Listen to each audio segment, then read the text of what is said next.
Is Tesla overpriced? I'm going to answer this and a few other questions that I found in the comment section of the last couple of days on my channel. Maybe we'll make a regular thing. Who knows? All right, let's talk about it. Coming up next.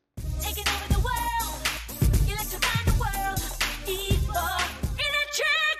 Welcome to E4 Electric. First things first, go ahead and click on that subscribe button so you don't miss anything moving forward and become a part of this amazing community. We talk about electric cars here every day. But today, I'm actually answering your questions. I used to do that and I miss doing that, so I figured, why not? Now, let's get to the first question. And this is from Manifest 73. Tesla are overpriced just like Apple. All right, we're going to skip the grammar error there. But, it's a good example. A lot of people believe that Apple is overpriced, including myself. But guess what? We don't really make this question cannot be answered by one person. I think it's overpriced, so I don't buy it. But listen, go to any Apple store and you'll see it will be full on almost like afternoon during the day even, because people are buying it. They believe it's not overpriced. They believe that it's worth their money. Apple's doing pretty good, right? They're, I believe, like the #1 biggest American corporation in the world, and they've been doing very well for a while. So you can't say that something overpriced if people are buying it, right? This is kind of a market kind of thing. I mean, same thing with Tesla. People believe it's overpriced. I actually thought it was a money saver. I thought when I was buying my very first one and I did all the calculations, I thought, well, gee, without spending money on gas and transition fluid flushes and oil changes and gas and all of that stuff, I come out on top. And, with incentives, of course, and a carpool stickers, whatever that's worth to you here in the United States and some of the other countries where you get to use carpool lanes or parking spots that are sort of a privilege in many cases. So you can't really say that something is overpriced if people are buying it. I personally think that Model 3 right now is getting overpriced, and there's another question about that. I will definitely address that. So let me know in the comment section. Do you think Tesla is overpriced? And this is kind of a crowdsourced kind of a topic. All right, so let's move on to other questions. Before that, of course, I want to make sure that you guys are aware that this channel and this show is sponsored by Accelerate Auto, the extended service contracts for all electric cars, including Tesla Model 3, up to 125,000 mile coverage, only $100 deductibles, and specifically for our audience here, there's a discount code that you can save yourselves a few bucks when you're buying it from them. Unfortunately, it is not available in California, but they also provide business car leasing services, including Tesla Model 3. The only way to actually lease the Tesla Model 3 right now, check them out in the description of this video. All right, so let's move on to the next question. And this one comes from Biz02G. He or she says, I'm often critical on your stance with the brand. By the way, which is perfectly fine. This video is not about how everybody needs to agree with me or how, I'm preaching something. I will give you the news and I'll give you my opinion. But what I really want is a start of a conversation, a debate, because any type of a debate will always come up with better ideas. And that's what we need to move forward with good ideas with green energy. So that's perfectly fine. But I absolutely have to keep my mouth shut on this one. All right. Elon needs a marketing officer to help out with these decisions because Tesla owners as well as investors are the ones suffering these haphazard decisions. I actually don't know what that word mean or if you misspelled it, but I mean, I agree. And I think that's what people are kind of been talking about is that,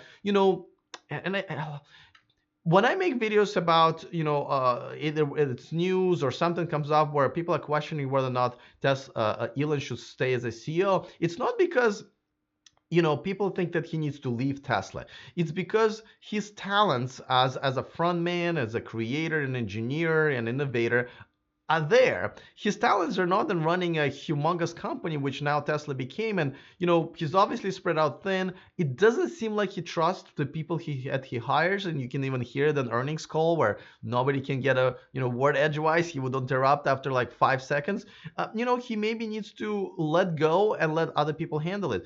PR is another thing, right? I mean, his Twitter account has not been the best PR lately. And definitely marketing with closing of the stores and opening of the stores and trying to raise the prices and reduce the prices. I mean, it just makes people not just unhappy, but also question whether it's like a stable company.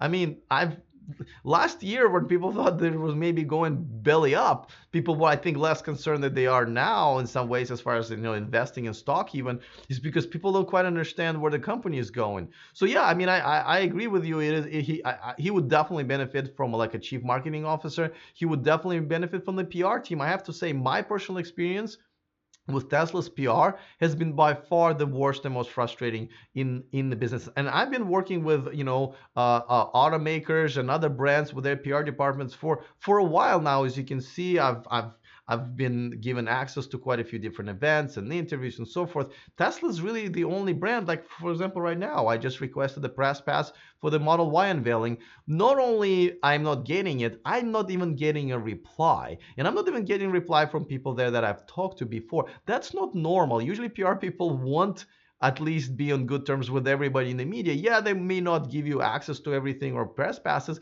but they at least want to stay in touch and be able to at least have their take on things when you're making videos or articles or whatever about them. And Tesla's just, I don't know, it's their PR department is kind of just as much of a mess as their marketing department. So yeah, I agree with you. And again, let me know in the comment section if you guys agree or disagree, but we'll move on to another question. And this one is, let's see. I messed up a little bit on this one. We've come to know Tesla for their agile decisions, which I think is fine to a certain extent, but there comes a point when it just becomes too much and creates uncertainty, as you say, says OB1. Yeah, no, I mean, I agree, and this, I think this is what the previous question was about as well. Uncertainty is something that people are a little frustrated about on both sides now, right? So you were talking about investors. Yes, investors don't like uncertainty, and right now it doesn't. They can't even predict or figure out their numbers in terms of how to value the stock. If you don't know if the stores are closing or not, is I think like it's between 100 to 200 million dollars in like lease commitments and stuff like that, and there's employee commitments. Do you calculate that in out? We don't know, right? Same thing with pricing. How do you value a company if you don't know what their products are being sold for, because they can change tomorrow?